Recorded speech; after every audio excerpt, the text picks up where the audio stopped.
Juste du frais, juste du vrai.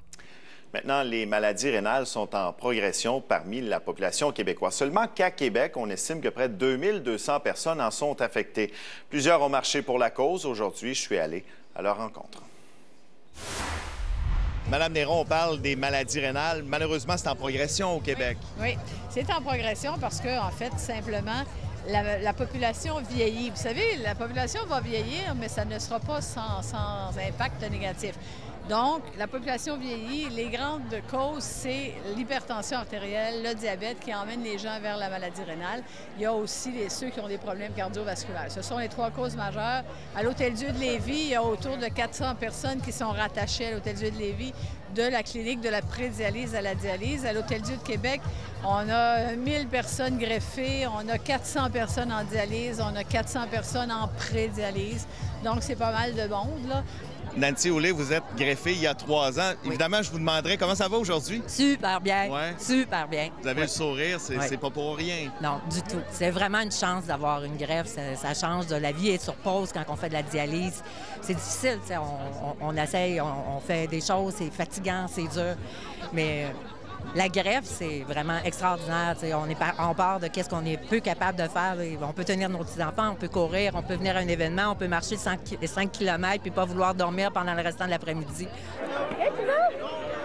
Marcher aujourd'hui, ça a une signification particulière pour vous, là. Oui, ça m'amène encore l'arme à l'œil parce que marcher aujourd'hui, ça veut dire beaucoup plus que qu'est-ce que moi j'ai eu, mais c'est une reconnaissance à le donneur qui m'a donné mon rein. Et vous êtes l'exemple que ça fonctionne. Oui, tout à fait. C'est vraiment extraordinaire. Ici, à Québec, on a une équipe extraordinaire.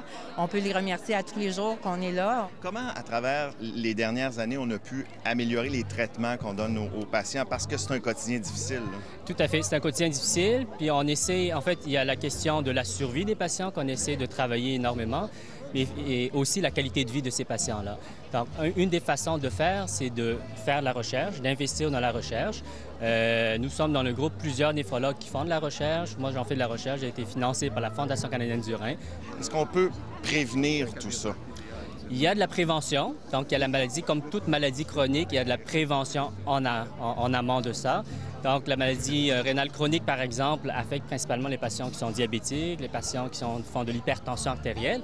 Donc, ça, c'est de la prévention, comme dans toute maladie chronique cardiovasculaire, en agissant un peu en amont de ça. Donc, on est capable de prévenir ou de retarder peut-être l'apparition de la maladie. Je vous ramène avant la greffe. Votre quotidien, c'était quoi?